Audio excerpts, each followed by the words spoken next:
Hello and welcome back to another episode of Beyond the To-Do List. I'm your host, Eric Fisher, and this is the show where I talk to the people behind the productivity. This week, I'm excited to share with you a conversation I had with Jonathan Levi. Jonathan is all about accelerated learning, improving your memory, and basically learning how to learn better. And in this conversation, we talk exactly about that. We talk about some of the common roadblocks to learning and some really cool stuff when it comes to incorporating speed reading in your life, improving your memory. We talk about the term visual fluency and what that means, as well as memory palaces. If you've never heard of that, it's a really cool thing. So I'm just going to get out of the way and say thanks for listening and enjoy this conversation with Jonathan Levi.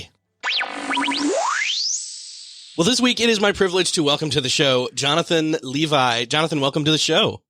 Yes, thank you so much for having me, Eric. It's a pleasure to be here. So you are also a productivity person, although you're coming at it from a different angle. You're coming at it from an accelerated learning perspective, which, you know, what is productivity other than learning how to do things better? And in fact, you're all about learning better in a weird way. That's a weird statement to say. We also do some productivity stuff, yes, to be fair.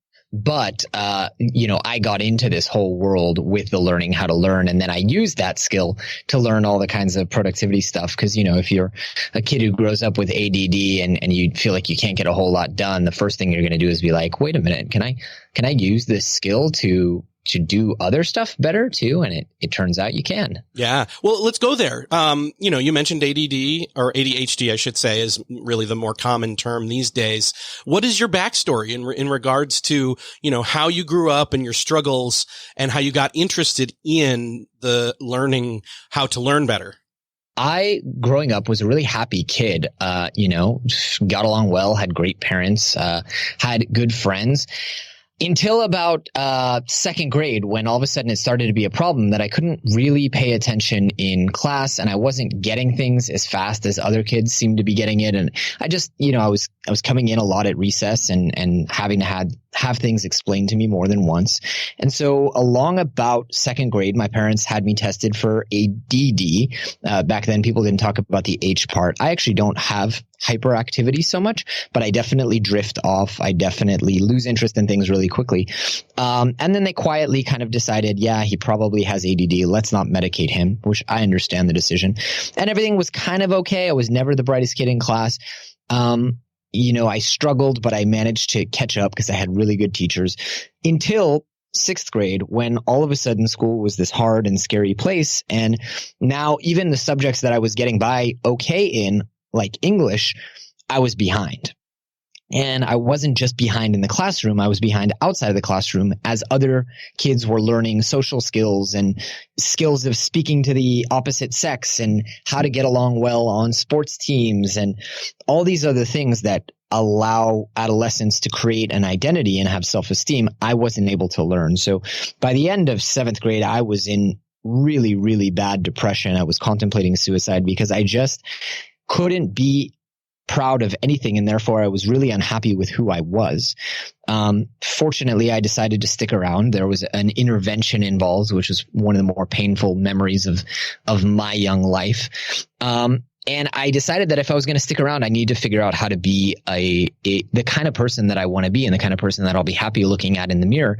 And it wasn't an overnight thing, Eric. I mean, as you know, you're in the personal development space. It's easy to go back and say, in that moment, I decided, but really it's a series of moments. Yeah. And it started this lifelong journey around personal development. I'll never forget the day my great uncle Ernie, for example, handed me a book and said, this will help you in every aspect of your life. And I thought that was interesting because up until now, most of the books that I'd read had been fiction books, children's books, or books that I was reading in school. I never encountered this idea that words on a page could actually make me a better person in my day-to-day life. And that book was Dale Carnegie's How to Win Friends and Influence People. And from there, I started reading more and more and more. But I always struggled, and I was actually medicated from the age of 15 onward just to be able to sit still and learn and study in classrooms. And I would still forget everything that I'd learned the minute I left the classroom. So believe it or not, I actually almost got held back in 11th grade math as well, because I couldn't keep up. medication or no medication. So all of this is to say I managed medication, really helped me sit still, and I couldn't pay attention as well or understand as well, but I had a new trick, which was I would go home and I would lock myself in my room and take more medication and then just catch up to what everyone else was learning in class. And that took me pretty far, and I was able to graduate high school. I think that's the only reason I was able to graduate high school. I was able to get into a good school for college and finish college. But later on down the line, I got accepted to an MBA, and I knew that my old trick wasn't going to work, because an MBA is so much about the connections you make, the friendships, the networking, the going to all different kinds of seminars and the traveling. And so I knew before I even went to the program, they gave me 1,500 pages of reading, and they told me, yeah, this should allow you to get a head start on the first week. And I thought, oh my God, what am I going to do? I'm not going to be able to lock myself in a bedroom and catch up. And it was along about that time that I got very fortunate, and I met an expert in accelerated learning, speed reading, and memory, who he and his wife had spent years refining some of these techniques and even working with kids who had ADD. So it was a shut up and take my money kind of moment for me. And I hired them as private coaches, and it changed everything for me. I then took that skill and wanted to learn more about learning. So I dove deep into the neuroscience. I dove deep into the world of memory competition and the worlds of speed reading. And I've spent years and years and years since then learning more about how we learn, and also how we can apply learning as kind of a master key to getting whatever it is we want in life. That's fascinating. There's some similarities. I won't go and like touch on every touch point, similarity wise between, your story and my story, but let's just say there are some. And, this is one of those things for me where that's why I got into productivity, whereas, to figure out how to cope with my own, ADD. Again, I didn't really ever have much of the H unless I was antsy about sitting still. And kind of felt trapped in a cubicle or trapped in a classroom chair or whatever. That my mind would go wandering. But, yeah. And so the productivity thing, that's when, I'd start to write lists while I was sitting in high school class or college classes. Because then at least I'd feel productive. You know what I mean? Then I'd at least feel productive. I totally do that. And I'm a prolific pen spinner as well. So I guess if you can consider that hyperactivity, I'm always spinning pens and fidgeting. I can't sit still, no matter how interesting the content is in that regard. But I'm definitely not bouncing up and down. And I've seen some people with AD and the H in the ADHD, and I'm like, oh yeah, no, I'm not hyperactive compared to that. And I know, here's the thing, like, we could spend some time, we're not going to, but we could spend 30 seconds on this or a minute, debating the whole, look, we both have had, issues with the whole ADD, ADHD thing, especially in classrooms, especially when it comes to having to stay in a stationary place and focus on what is being, quote, taught. But I think we also, yeah, exactly. I think though we would both agree there's potentially, I know we'd agree. There's something broken though about that style of teaching / expectation of that's how you quote learn. Yes. Yeah, so much. And I don't blame teachers. I first want to go out and say that. I don't blame teachers because it's like blaming doctors when a doctor today is supposed to spend 5 minutes with their patient in some countries. 15, if you're lucky, is a doctor's appointment. Like, how well are you supposed to get to know the human being? And teachers are they have 30 students in a classroom now.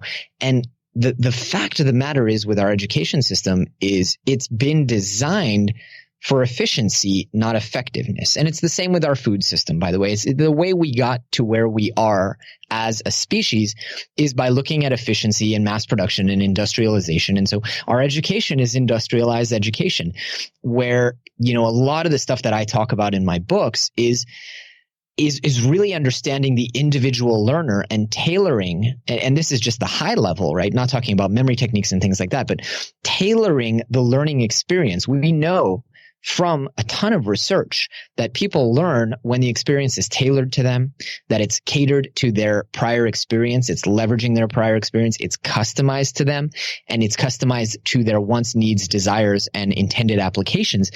And that's, it would be hard for a teacher to do that for one student.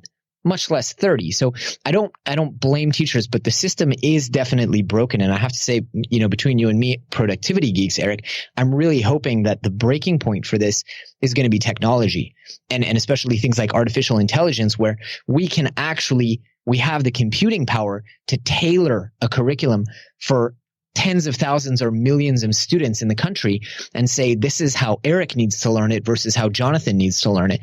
That's going to be really interesting. But you're absolutely right. There are so many problems with the way we learn today. And one of them, by the way, is because we're going for that efficiency, learning is done in this I call it train through the night learning, right? Learn it once. Okay. You're done trigonometry. Let's go on to the next thing. And then you never review it. And even within the learning of it, it's done in a very kind of unengaging way because it's just more efficient to have one teacher lecturing 30 students as opposed to each student engaging with the material and getting their hands dirty, so to speak. So there are a lot of problems. And I think the onus is on us, whether it's as individual learners, as parents, as mentors, as educators, to try and solve those at the micro level, because at the macro level, it's going to take some time. For sure. Yeah. And here's the thing, like my daughter started high school this year, and I just keep looking at what she is doing. She's excelling in some areas. She's not in others. And, I'm looking at it and I'm like, oh my gosh, I remember this phase for myself. How can I help her learn to even learn herself how to tailor what she's been given? How can I ask certain questions to her to pivot this stuff, whatever curriculum it is, whichever subject it is, towards something I'm aware that she is excited about. And it doesn't even have to be that she's excited about it, because because let's face it, sometimes we have to learn things and review things and, that we don't want to, or we don't want to have to. We have to, but because that's life. Or at least up until a certain point, then when you're an adult, right, you can kind of, you can niche down. But my point being is that it's this, I want to figure out a way to almost Mr. Miyagi it to her, where, we do something fun that's experiential. And then suddenly she realizes, oh, wax on, wax off. Wait, I just learned karate? What? And it applies. You know what I mean? Yes. Yeah. And you're spot on. It really is a matter of having the learner realize. I would, I guess, turn it around a little bit though, which is, you remember in Karate Kid, the kid's like, why am I doing this? Yes. And we all do that as our brains are maturing. So I would turn it around and it's like Simon Sinek says, start with why. You really want the learner to understand from the beginning. I mean, even if someone were to go in and say, look, I know you think that trigonometry is not useful. Well, trigonometry I actually have a bone with, which is why I've picked on it so many times already in this interview. But if someone were to go in and say, look, I know you think you're not going to use algebra, but here are situations in life in which you will. And let's just talk for, the first day of algebra class, let's talk for 30 minutes about like, what are the careers that people in the room want to go into? Because by now you're, 14 or 15 and society expects you to already know what you want to do. But what are the careers we want to go into, and how might algebra help us in those situations? That would make such a difference. It's such a simple thing, and it would cost one day of class, to do that, and then check in from time to time. And instead of doing these, Bob and Jill have 5 apple questions, let's do some practical questions. The train leaving from St. Louis is such a beat down problem. What if we were to do real world problems so that students like your daughter, could say, okay, this is interesting. And if I do want to go into programming, this is exactly the kind of problem I'm going to be facing. Yes. Yes. And I think that's the point there, is that it kind of gets back to why the skill, or the most important skill, as you often refer to it, of learning, why it is so important. It's because if you can learn to learn, and we're not just talking like, learn to think for yourself and, buck the system and all that kind of stuff. No, we're talking about like actually learning to, assess / I don't know, what's the best way to put this in terms of your surroundings and interacting with your environment and new information and making decisions properly. It's all of that. It is. And more, because, I always like to joke with people that you had at least 10 years of physical education learning about, how to stretch your hamstrings and how do we warm up and all this stuff that you did in PE class. You had at least one very awkward semester in sex ed class where you learned how to use those other parts of your body, and protect them. There's no point in your education where someone teaches you how to use your brain.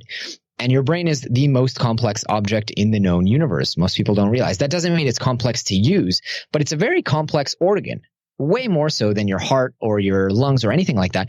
And it has certain requirements for how it works. So, at the basic level, what's the right level of sleep and nutrition to power your brain and keep it functioning optimally? But also, how does memory work? And how can we make things more memorable? And how can we store memories, review memories, maintain memories? So that's the kind of stuff that we teach in our books, because if you go to the world record holding memory champions, people who can do amazing feats of memory, things like memorize 38 decks of cards back to back, forwards and backwards in an hour.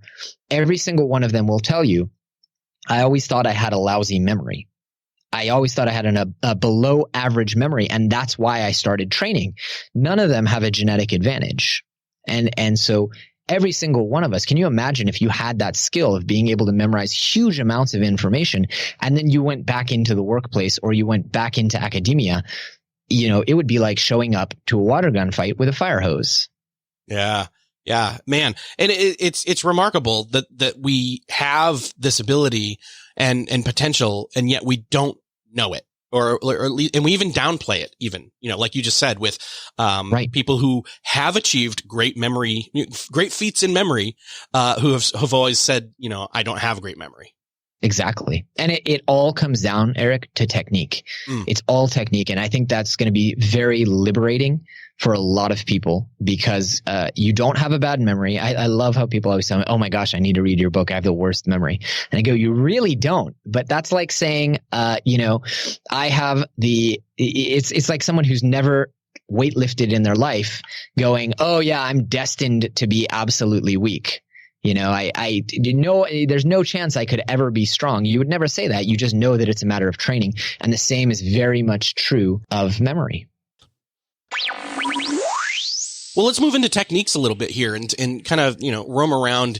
There's a couple different places I want to go. Obviously, I want to talk about speed reading a bit. I want to talk memorization, and I want to eventually land on, what a memory palace is and why it works, because I think some people are familiar with it. A lot of people are not. I'm very semi familiar with it. I don't know if that's even a real descriptor, but let's start with speed reading, because that's one where a lot of people have definitely heard of that term and potentially even tried it before. I've been able to get my, speed up and still maintain comprehension and retention, because again, it's not all about speed, because you can read through something incredibly fast and then retain none of it, and what good was that? That's efficiency versus effectiveness again. Exactly. Yeah. So I want to preface any conversation about speed reading by saying there's a lot of false science out there. There's a lot of charlatans. And when I talk about speed reading, I'm not claiming that you can read 5,000 words per minute or photo read. All that stuff has been disproven by science. And in fact, the science disproving that found that it is possible to reach about 600 words per minute with 100% comprehension, and around 750 to 800 with 80% comprehension. And coincidentally, that's what we've been teaching and claiming for years and years. So, we use the very science disproving speed reading to prove that actually in clinical studies, people have been able to do exactly what we teach, at around 600 to 750 words per minute. Now, the keys to speed reading, and again, another disclaimer, there is no purpose to learn how to speed read until you've learned how to improve your memory and you've learned how to store memories. And more importantly, even than that, is review memories. Because I can teach you all the most amazing memory techniques on the planet, but if you don't review your memories, talk to any memory champion 3 weeks or a month after the competition, they don't remember anything they memorized, because there really needs to be systems of review. With all of that said, the basics of speed reading haven't changed in the last 50 years. You want to move your eyes less, because when your eyes are in motion, you're actually subject to something called saccadic masking or saccadic blindness, which basically means your eyes kind of flip off the optic nerve and you're not taking in new information. So if you can train your eyes to take in more, pay more attention to the blurry stuff on the sides, which is called the paraphobia, then you can never make that clear. Your eyes are your eyes. They work how they work, but you can train yourself to pay more attention to it. And that's actually how people working telescopes in submarines, they train to take in the entire horizon, even though it's blurry. You want to do that, and then you want to optimize the movements. And a lot of people, what they do is they spend a lot of time effectively reading the margins. They start looking at the first word of the line and the last word of the line. And so you're wasting a lot of time effectively reading margins. Now, we stack all of those skills with, again, memory techniques, skills like pre-reading, which is I think the biggest Easter egg in our methodology to enhance your comprehension and focus. And of course, skills like spaced repetition and reviewing what you've read in increasing intervals. Because otherwise, there are so many 1 day or 2 day speed reading seminars out there that claim to triple your reading speed. But then you get home and a week later you realize, wait a minute, I don't actually retain anything that I've been reading. And one of the other things I want to note here is, this was something that I had to, I guess, unlearn. There's a lot of, in terms of increasing your speed and increasing your comprehension, your retention, your memory, when it comes to reading, we have to unread or not unread. We have to unlearn how we originally learned to read, which was phonetics. And in other words, I'm alluding to subvocalizing. Right. We definitely have to unlearn a lot of that. Science has actually proven we cannot completely eliminate subvocalization or that voice in your head. It's unfortunately never going to go away, but we can minimize it. And the more we minimize it, the more we can improve our reading speed, really. Well, and we should probably explain what that means. I mean, ultimately it means that, like if I'm looking, like right now I see your name on my screen and my brain wants to sound it out phonetically inside my head, even as I'm talking to you, which is kind of weird, schizophrenia mind wise. But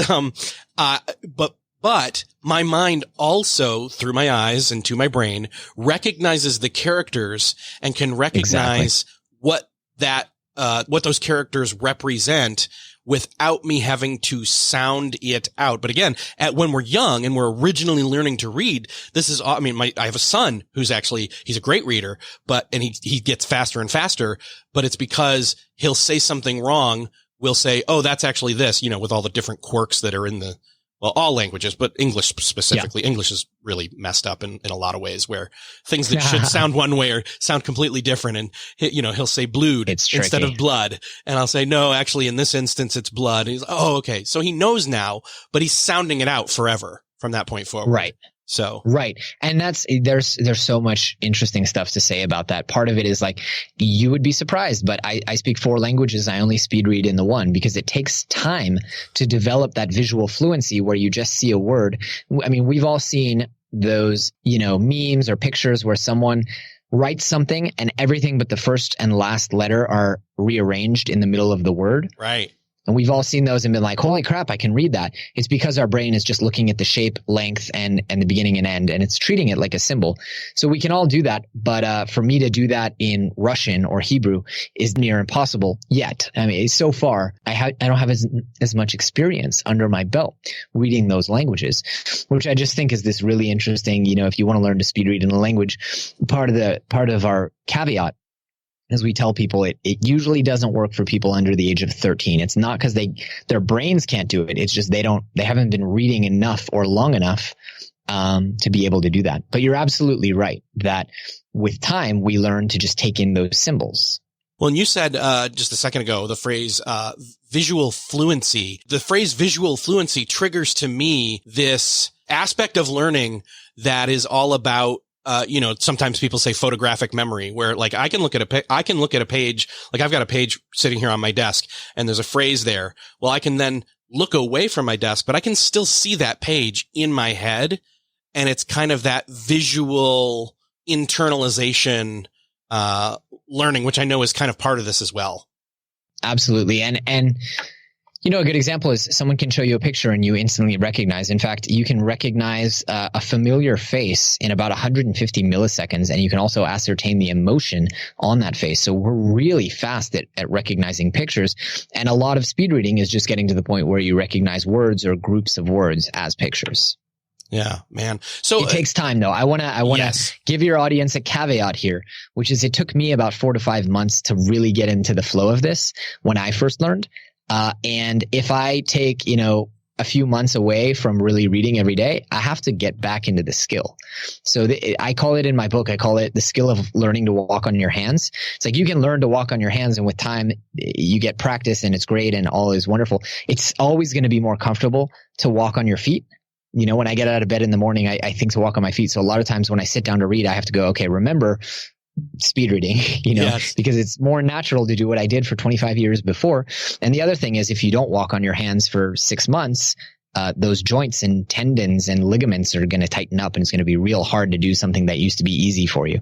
So this really is one of those, unlike the memory techniques, which it's like riding a bike. This is one of those use it or you'll lose it type skills. Yeah, so the muscle can atrophy, in other words. Mm-hmm. Mm-hmm. I don't love the metaphor of muscle for the brain, because the brain is a weird, trippy thing. But I guess I would say the brain can readapt to reading the old way. Yeah, man. What else in terms of, we'll move on in a second, but in terms of speed reading, obviously there's so much more material and we're going to point to everything where you've got this, outlined to where people can really dive in, deeper. But any other key piece when it comes to speed reading specifically, that we've missed so far?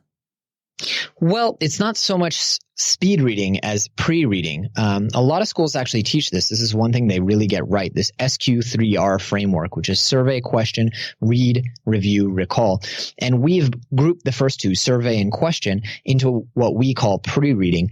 But just this one skill has actually been proven to increase people's reading speed, and people who do this are actually able to produce significantly more accurate summaries, which is a really good proxy for understanding how well they comprehended and retained the text. And the idea is really simple. You are skimming each page 1 to 2 seconds, looking for things that stand out, whether that's titles, numbers, proper names, bold, italics, whatever, anything that stands out to you, weird words that you don't recognize. And as you see those words, you're generating questions. Those questions can be anything from, why are they mentioning the word San Francisco in here? Or what happened in 1949? Or, oh, I bet they're going to make an argument about veganism here because I saw the word heme protein. You're trying to generate assumptions. And the reason you do that is the human brain cannot resist a good question. If I ask you, hey, Eric, what'd you have for breakfast this morning? You might try to ignore me, but you can't ignore the question. You immediately go. It's like, don't think of pink elephants, right? And so we can't resist those questions. And by generating those questions, we can increase our own focus, which helps us read and helps us comprehend and helps us not drift off. And that helps us read faster. So it's a really cool, powerful hack. I wish everything I taught in my book could give as quick of a result and as much of a result in just 10 seconds. Just try this and it'll really change the way that you read. That's fascinating. And I love that because it feels like it's almost like, I don't know, it's almost like anchor points to, connect yourself Precisely. to, it's almost like Spider-Man. It's like, that's my next spot to grab. And then that's my next spot as I'm climbing the wall or something. I love that. Yeah, absolutely. And there you go. That also moves into the continuous scrolling, of reading when you can optimize that as well. So. Absolutely. So memory, obviously it's not all about speed. It's definitely about, and we're kind of going there with those anchor points. It's engaging with the material, the content of whatever it is that you're reading. And it's not just about reading, but, so many textbooks back and again in my high school and college days, if I had known about this and been able to apply it, I would have been able to internalize and, engage with the content, engage with and create those questions and then start to, right. do the critical thinking, which that's the point of education, right? Is to learn. It's not just about learning. It's about learning to learn. And that's kind of what we're talking about here, ironically. Absolutely. So, but the retention, the comprehension and the retention, side of things, how can we, I mean, I know there's a lot of different ways that we can, outside of reading, warm up our brain, or not just warm up our brain, but train our brain, to be more retentive and more, and comprehend more. Because again, we don't want to just read the material, say, okay, I got the reading done, and then not know anything when we walk into wherever it is we needed to read it for. What can we do about this? The first thing is learning how to use your memory, right? And you alluded to the idea of memory palaces before. Yes. Memory palaces are incredible. I call it the mnemonic nuclear option in my book. But you can even go simpler than that and just create visual mnemonics. And that's going to give you so much value. Just visualizing and creating novel visualizations for everything you want to memorize is going to dramatically improve your memory. In fact, Harry Lorraine, who was, the godfather of modern memory improvement. 1950s, he wrote so many different books and went on, so many different shows, from Johnny Carson to The Late Show, and he would memorize the entire audience. He only used this one technique of visual mnemonics. So that's the first thing you want to do, is really learn how to master your memory. And it's not as hard as you'd think. I always, I joke on stage, or when I'm doing presentations, I'll say, like, here's how it works. Here's how every memory expert in the world does this. They come up with silly pictures in their head. And I go, yeah, seriously, that's it. It's super anticlimactic, but that's the trick. So what's an example of that? Like a silly picture in your head that actually makes it work? So an example I always love to give is, let's say I wanted to learn the word caber in Spanish. You could picture a taxi cab, a yellow taxi cab with a bear stuffed into it. And what's nice about that is the word caber means to fit in Spanish. So the visualization contains the meaning and the sounds, cab and bear. And it's a really silly image to come up with, but if you do it, you'll remember that tomorrow. Cab, bear, caber. And you need to actually go in and visualize it in your mind's eye. But once you do, you'll remember it. The other day, I was working with one of my certified coaches, and he's hoping to specialize really in the IT world and business people, and he's going to be coaching in a lot of Silicon Valley companies. And we went to memorize this slide deck that someone, selling an IT solution would need to memorize. And I thought it was really funny. We wanted to memorize, okay, this is the target client profile of a CTO, and what are they concerned about, and how do you sell to the CTO of the company as opposed to the CEO? So it said something along the lines of, okay, you've got your CTO, and his main concerns are the security, cost reduction, and smooth operations. Now, how did we memorize that? I said, you watch the show Silicon Valley? He goes, yeah. I go, who's the CTO on that show? He goes, it's obviously Guilfoyle, this really ridiculous character, that everyone loves. But picture any CTO. This will work with, if you know who the CTO of Microsoft is and you follow them, or the CTO of Google or whatever. But you picture a CTO that you know, and then I go, okay, their first concern is security. Let's put a security camera in their hand. Just visualize Guilfoyle holding a security camera. His second concern is cost reduction. So I want you to picture in his other hand, he's squeezing his wallet, just trying to squeeze it as tight as he can, reduce the costs of the solution. Then I go smooth operations. Well, that's pretty simple. I want you to imagine his shirt is open and his chest is shaved smooth, and you see that he just had open heart surgery. So he has a scar all the way down to his belly button. Smooth operations. How easy is that? Now, if everyone remembers that and visualizes that, you'll actually remember that for days or weeks without even reviewing it. You need to review it at some point, but how much more engaging and entertaining is that than trying to memorize a list of 3 things that CTOs want to, have when they buy a tech solution? Okay, so I didn't write that down. Let me see if I can do this with the mental picture. I'm picturing Guilfoyle, because I do like that show. Yep. Security camera in hand. So it's security. He's clenching his wallet. So he's, cost reduction. And then his shirt is open and it's smooth, operation because of the scar. Got it. Yep. You got it. And how fast is that? I mean, that was we all know, quick. memorize. Yeah, it's quick. Now, we didn't do I didn't have to explain it to you. If you just generated that instantly in your mind.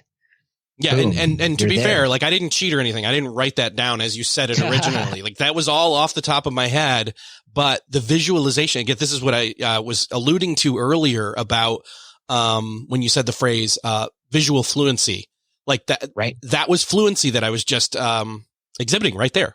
So. And that's exactly. And, you know, people always think like, oh, I wish I had an eidetic memory. I wish I had a photographic memory. And my answer is you do. You just don't know how to use it.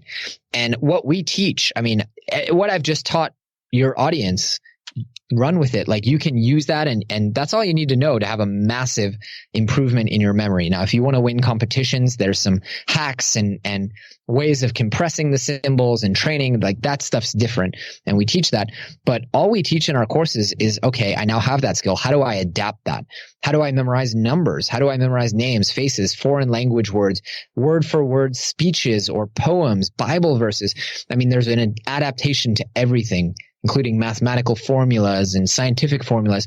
And that's what we teach in our courses is how do I take this master skill that, by the way, has been around for 2,500 years. The ancient Greeks discovered it. How do I take that skill and now apply it to everything so that I'm using it in my everyday world? How do I walk into a room my first day on the job and memorize everybody's name without making a mistake? Okay. So how does the memory palace, factor into this? Yeah. So at the more advanced level, you want to use a memory palace, which is basically imagine a layout of a building, you know, such as your home, office, your childhood home, whatever it may be, your favorite grocery store. Your brain is actually storing those locations automatically and you cannot forget them. I mean, they're in there because of survival advantage. Your brain will just never forget the locations of many of the places that you spend time in. And so the memory palace technique is taking that symbol, for example, guilfoyle with a shaved chest, and placing it in a logical place within that space in your mind. So imagining, for example, say that's slide number 1 on the slide deck. You go into your childhood home and the first thing you see on the right, whether that may be a shoe closet or a coat hanger, you just put guilfoyle on there. And then you go to the next slide and you do it again. Now, the memory palace is useful for a couple different things. One, it allows us to create perfect knowledge of something. So if I wanted to memorize the key ideas of a book, I don't need a memory palace, right? No big deal. I just go to my Kindle notes and review and go back to my visualizations. But if I'm memorizing a speech and I don't want to mess up on stage, or I need to memorize, the exact order of 500 digits for stock trading or whatever it may be, it's really, really powerful. So anything where you need order or a huge amount of information that you want to catalog perfectly. So for example, learning different words in a new language, you might learn 2,000 different words. And of course, you want to organize them by what they mean. So you don't just remember the word, you remember what it means.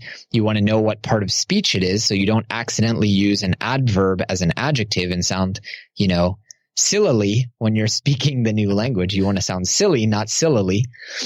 So you create this organization structure. You literally, I call it cognitive infrastructure. You literally build an imaginary infrastructure in your brain that can just store this like you would store books in a library. So how does this work in terms of like for example, I'm in my home right now and that's, I know the physical layout to that place. Do I use that as a template for multiple palaces, or do I use other buildings for other, what's the word? Categorizing. So memory palaces are free. They're free. So the more you make, it doesn't cost you any more. Right. So I recommend making more and more and more. I also teach in the book how you want to tailor which memory palace you use for the situation or subject. So for example, let's say you live in a 5-bedroom house and you're learning the NATO phonetic alphabet, which has 24 characters, alpha, most people know this, but Alpha, Bravo, Charlie, Delta, Echo, Foxtrot, India, Hotel right. India. So, what a pity to waste a 5-bedroom house. So for me, when I did the NATO phonetic alphabet, I just used this tiny, tiny little hardware store, which is downstairs on my block, So you want to plan ahead and think. For my TED talk, I was like, okay, I have 8 different paragraphs, and I want each one of those to be separated smartly, intentionally. And so I used a different larger palace. But you do want to create more and more palaces because the technique is obnoxiously effective. And if you reuse a memory palace, you might experience bleed. In fact, it's a totally different skill if you're going to compete if you're going to do this on a competitive level. It's a different skill to learn how to reuse and wipe memory palaces. Yeah, man. Yeah. It's almost like having duplicate, Google Docs or something with pre-existing templates and all that kind of stuff. So yeah, very, very interesting. I personally am intrigued by this, and let me just, more than intrigued, I'm fascinated. Like, I want to jump full into this, and I know you've got resources for that. So I would love for us to, or for you specifically, to point us towards, one, not only your podcast, but you've got courses, you've got books. Like, let's just list it all off, because people, I think, are on the hook here and thinking, you know what, I want to dive in to this a bit more as well, like I am. Totally. Yeah. So a good place to start, if you want to check out the book, you can go to superhumanacademy.com/book. Really easy. And you can pick up a copy. I kept it intentionally short because, the irony is people come to me because they read slowly and have a hard time getting through books. So I kept it short. It's under 200 pages. You can read it, and it's going to teach you the basics of the techniques. I also encourage people to subscribe at superhumanacademy.com. We put out a new podcast or video every week. So that's a great way. And for people who are serious and really want to learn this, you can go to becomeasuperlearner.com, and we actually have a 10-week masterclass that will take you through every single step in 20 to 30 minutes a day over the course of 10 weeks. And that actually includes the time you spend practicing, applying, and reading. So it's a little bit more of a time commitment, but we've put thousands of people through that program, and it's really, really effective. And now we've started adding certified coaches. So when you enroll in that program, you actually get a free consultation with a coach who's going to help you set goals and keep you accountable. And that's all baked into the program. So that URL is becomeasuperlearner.com. Awesome. I will link up to everything that we just listed out in the show notes for this episode. And I'm really looking forward to diving in myself. And I invite everybody else that's listening to join me, because this will be really fun. It's going to be hard work too, but it's going to be fun, hard work, rewarding, especially, So, totally. This is great. Jonathan, it's been great talking with you. I'm really excited to jump in, and I don't know what else to say other than thank you. This has been great. Thank you for sharing. My pleasure. Thanks for having me, Eric. Well, that's another podcast crossed off your podcast listening to-do list. I hope that you enjoyed this conversation with Jonathan Levi and got some really cool tips, tricks, tools, and or a perspective change out of this conversation as you listened. If you know of somebody that needs to hear this conversation about speed reading or memory or learning to learn better or even memory palaces, I would love for you to do me the favor of sharing this episode with them. You can do that most easily by just hitting the share button on whatever your podcast player app of choice is that you're listening to this right now, or head on over to the show notes for this episode at beyondthetodolist.com/302. You can hit the share button there as well as find the show notes and the sponsors that make this episode possible. Thanks again for sharing. Thanks again for listening, and I'll see you next episode.